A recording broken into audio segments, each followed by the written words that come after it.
Okay, so hello and welcome. This is an experimental video in which I'm going to test out my new Blue Yeti and my phone setup, which is recording overhead. And I'm going to talk about coins. I'm going to talk about British coins today.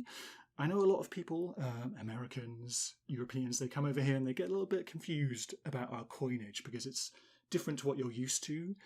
And it has different sizes, which aren't necessarily obvious as to what they are. So I'll explain our coins and have a look at them in detail and try and tell you what the history is behind them and what some of the things on them means. So let's start with the basics. We have the pound. So we have the pound in the UK.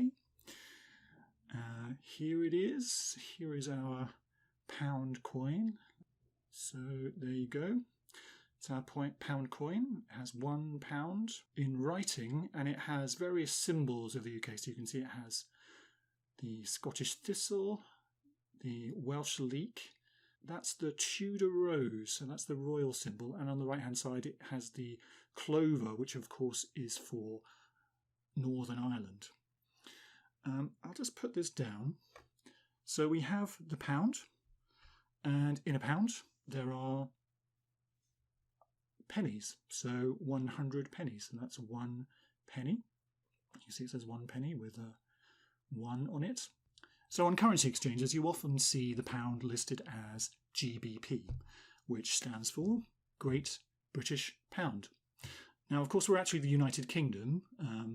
You can look at other YouTube videos to see what the difference between Great Britain and the United Kingdom is, but the pound, it's legal tender in all of the UK. It's also called pound sterling, so you often see that, pound sterling. And the history behind this is because, so sterling, you've probably heard of sterling silver.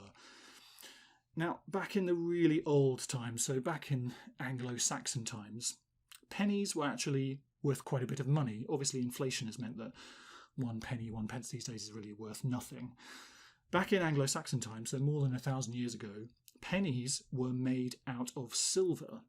So it was sterling silver. A silver penny was worth quite a lot of money. So I'll just talk about the symbols and history. So when the Romans were in Britain, they had several coins. So they had the solidus. Now this is a gold coin, it was worth a lot of money. And then there was the denarius. So this was a silver coin. Really what people would more use in day-to-day business. The gold coins were quite rare to be seen. Now, when the Anglo-Saxons, when people in the old times wanted to do some transactions, so they wanted to buy, I don't know, an expensive horse or a house or some armour or something fancy, they had a load of these silver pennies, but you could say, oh, I'll charge you several hundred silver pennies for whatever it is that I'm buying, but that was a little bit inconvenient. So what they did instead was they said, that's worth £1 of silver. So it was worth like £1 in weight of silver pennies. Now, in Roman times, the unit of measurement they used for weighing things was called the libra, which is basically the pound in terms of weight. So when somebody said, right, well, I want £1's worth of silver for that, because they couldn't always necessarily guarantee that these silver pennies were going to be, you know, full value, that were going to be necessarily the right weight, or they were going to be the right purity. So they'd say, I want to make sure I'm going to have £1's worth of silver for whatever it is I'm buying. So that's how they ended up measuring it. And of course, the pound libra is an L. So when they wanted to say, I want £1's worth of silver, they expressed it, you know, this is the way I used to write L's when I was a kid in cursive. That's an L. And just to show that it's, you know, a value, they put a line through it. And that's where we get the pound symbol from. It's actually libra in Latin. Now, the system of pounds and pennies existed for a very, very long time. And up until 1971, we had a very complicated system where there weren't just 100 pennies and a pound, because if you think about it, it was unlikely that 100 of these was going to add up to a pound's worth of silver. So I can't actually remember how many it is. Somebody will tell me. It was something like 200 and something pennies were in an old pound. It was very complicated. So in the old system, we had pounds, we had shillings, and pence. But because of the old system, actually we used the D symbol for old pennies because it comes from denarius. So up until 1971, we kept this Roman system of measurement of having pounds of weight, shillings S, and denarius D for pence, which is quite strange really. But anyway, in 1971 we changed and it became much more simple. We just had 100 of these to one of these. Simple. But of course we've changed our coins quite a few times, and I'll just go through the coins that we have so you can have a look at them. So we have a pound coin. When I was a child, when I was very small, we used to have actually pound notes because pounds are worth a lot more then. Pounds not quite worth so much now, so we just have a coin. Pennies, you'll see the symbolism on it. You'll see that it's got the portcullis symbol. Now that's actually the symbol for Parliament. And on the other side we have the Queen. Now you can see this is a 1997 coin, so she's relatively young there. Our coins have actually been updated, so she looks a bit older than some of the other ones. We'll have a look. Actually, the greatest value coin we have is the £2 coin. So this is it. You can see it's much bigger than the pound coin. Let's have a close-up at this. And you can see there, poor old Queenie. She's looking a bit older there. So that's the Queen on that side. And on the other side, now this is actually a special commemorative coin which we used to have issued, and you can see it says £2, and then I think this is for celebrating the millennium, so it has this special symbol in the back.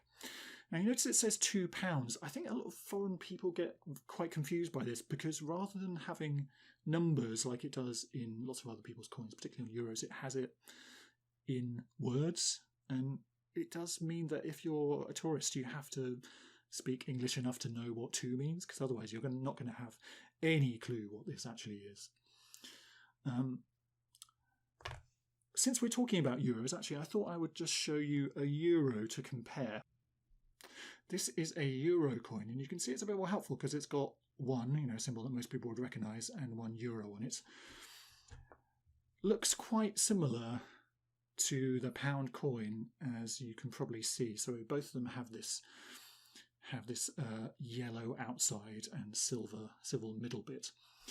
This is a kind of new design for the pound coin, which is relatively recent. It's based on an old coin, florin, I think, which it's got 12 edges. You might just be able to see it. Looks round, but it's actually got 12 edges around it. Okay. Now I was going to go into look at you see it's got wording around the outside. I was going to explain what some of that wording means and the history behind it. And I'll show you on the £2 coin just because it's a bit bigger. Now you'll see it has on the left hand side Elizabeth II, so that's pretty self-explanatory, that's Elizabeth II. And then it has some letters, so it says De Gra Reg Fid Def. Now, what does all of that mean? So I'll just write this down. Elizabeth II, easy enough. Next bit, so I'm going to teach you some Latin here, is Dei Gra. Okay. Now, I spent a couple of years at school learning Latin. It's been of absolutely no use apart from working out things like this. Dei, you can probably guess, so words like deity, so that means God. Gra, it's actually short for gratia, so words like grateful, grace, gracious. So actually it means by the grace of God. Reg. So that's short for Regina, which just means queen. And the last bit is Fid Def. Now, fid, what does that mean? Fid was like fidelity, Fido. You've heard of people, it's a classic name for a dog, Fido. Fideo is its short for, and it means faithful or faith. Def is short for defensor, and that's where we get the word defend, defensive. So it actually means, fideo defensor means defender of the faith. And this actually came as a royal title from Henry VIII. Now, back in the 16th century, you may have heard of Martin Luther. Now, Martin Luther was a monk, and he was very passionate about his faith and doing good in the world. And he went on a trip to Rome, and he came from a very simple monastic order where he was used to poverty and simplicity, and he went to Rome and saw the Pope and all the cardinals living it up with wine and servants and women and all kinds of terrible things going on. And he decided that actually all this stuff was not on. And he wrote a load of criticisms of the Catholic Church, which ended up sparking off the Protestant movement. Henry VIII, English king, for which you remember him, having lots of wives. He was 30 years old. He was actually a passionate Catholic at the time, and he was a clever man. We forget this. He was good looking, he was sporty, he jousted, he, loved women. But he was a very smart guy, and he wrote a book which was essentially the defence of the Catholic Church in opposition to Martin Luther. And Pope Leo X, awarded him this title of Fideo Defensor, Defender of the Faith. And he was inordinately proud of this title, which he'd got for himself. Of course, he was married to Catherine of Aragon at the time, and she, for various reasons, was unable to give him a son. So he decided that he wanted to get shot of her. And then he married Anne Boleyn and ended up creating his own church, the Church of England, because he couldn't divorce Anne Boleyn again and have another wife. So he created his own church, the Church of England, but he was still very much a Catholic at heart and still proud of this Fideo Defensor, Defender of the Faith title. He was excommunicated by the Pope, but he still wanted this title. So as head of the new Church of England, the kind of Anglican Pope, he got Parliament to vote him this title to himself and his heirs and successors in perpetuity. So good old Queen Bess II, as we have now, she is still Fideo Defensor, Defender of the Faith, which is the Anglican faith, really. Anyway, that's a little bit of Latin. Now, let's actually line up these coins. We have the penny. Then we have the 2p. Actually, helpfully has a 2p on it. And they all pretty much have the same symbolism on the back. They have the Queen's head. So that's 2p. Next up is the 5p. And you'll see that actually, annoyingly, this is smaller. In fact, it's our smallest coin.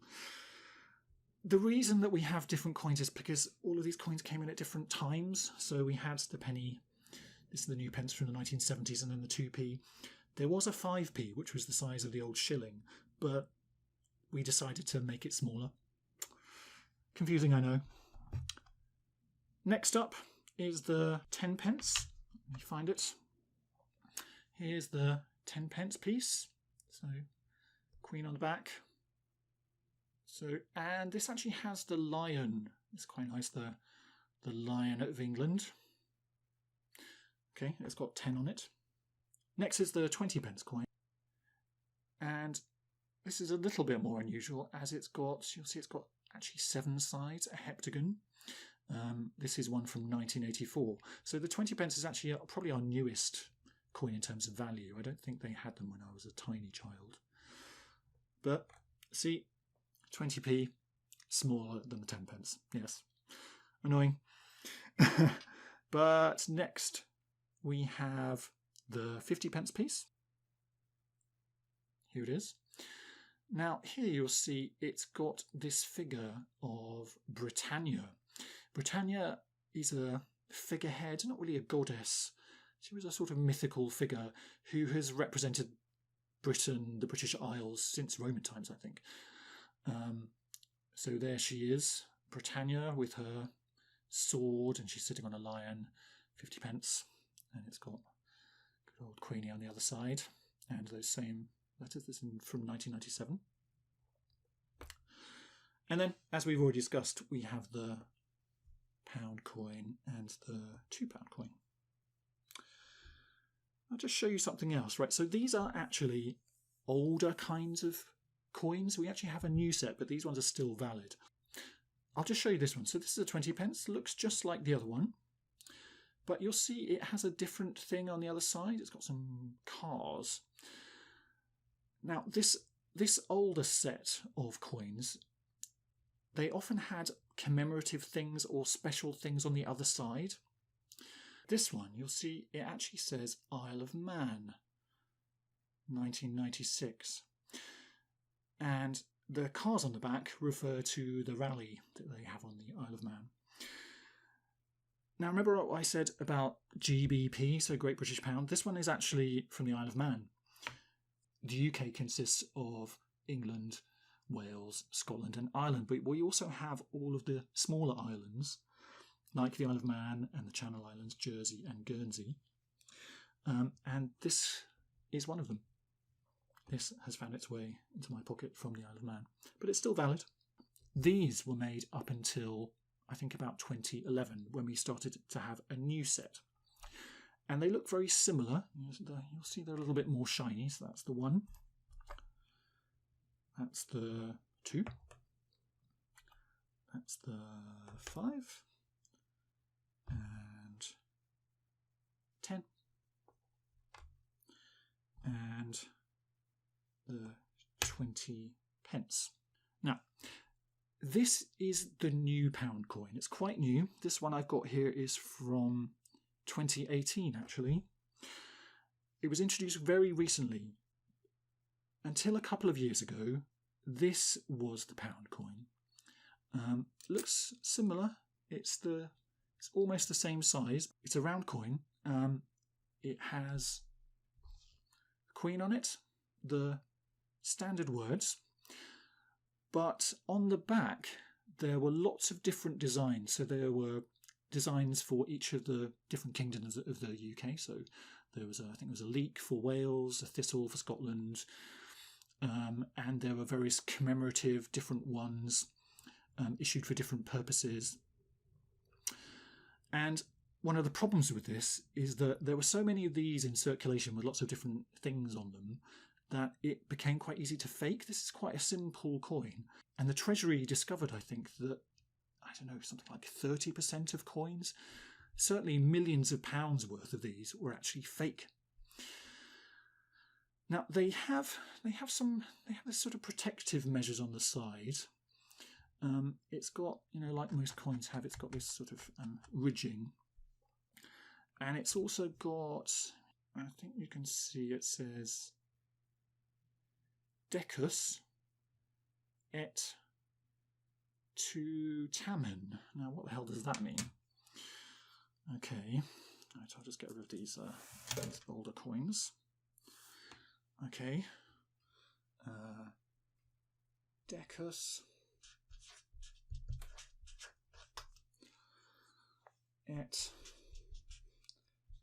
tu tamen. Right, a bit more Latin here. Okay, Decus. Let me think. Decus, decorate. Okay, yeah, decorate. Et is and. Now, tu tamen is really not immediately obvious, but it comes from the same derivation as tutor. A tutor in old times was actually a kind of guardian, not just somebody who taught you things. So this actually means to decorate. So that's what it means on the side. It means to decorate and to guard or safeguard. Actually means a decoration and a safeguard is essentially what it means, which is it's a kind of a joke, really, that you would put this motto on the side that just means this is meant to protect. This is meant to protect the coin. And one of the giveaways of whether you have a fake coin or not is by looking at this Decus et tu tamen on the side and seeing how well etched it is, whether it's in line or not. And also just looking at the quality of the coin. Now, I don't know, but I have a funny feeling that this is actually a fake, because the lettering is not really that good down the side and it's a bit wonky. I could probably take this to a bank even now and they would probably give me £1 for it, but I've kept it just for, sentimental, nostalgic reasons. Okay, I'll just put this down here, this old pound coin. And as I said, from around about 2011, I think, we got these new coins. Now, they're particularly different. Not only they're a little bit shinier, maybe that's just because they're new, but they have a different thing on the back, which is also a safeguard. You'll see that rather than having Britannia or a lion or something, they all have the same thing. Now, what on earth is that, you may wonder? It's got this sort of squared thing. Okay, that's that. What's that? Now let's have a look at the 10p, and you see that's got another square thing as well. What's that? That's strange, isn't it? Okay, let's have a look at the 5, and it says 5 pence. And you'll see that's got some lines on it as well, but look, that lines up. Basically, it's a little jigsaw puzzle. So this is the penny, and that goes around about there. The 20 pence goes here, and finally the 50 pence goes here. And you'll see, I'm not sure many people know this, but it actually forms the same shield. This is the royal shield that's on the back of the now old pound coin, which is funny really because the new pound coin doesn't have it. But anyway, so it means all of these make up £1. Now what's that? What is that royal shield? Okay, let me find a space. Okay, you'll see that it has in the top right, if you can see this, in the top right it has 3 lions, and that's England. There's a terrible, I think, football song called 3 Lions on a Shirt. Anyway, that's the symbol of England. This is the lion rampant, which I think is of Scotland. And on the bottom left is the harp, which is the symbol of Ireland, of course, only Northern Ireland nowadays. So that's the royal shield, and this is what our coins mean. And that's it for this video. This is my explanation of what British coins mean. Thank you very much for listening.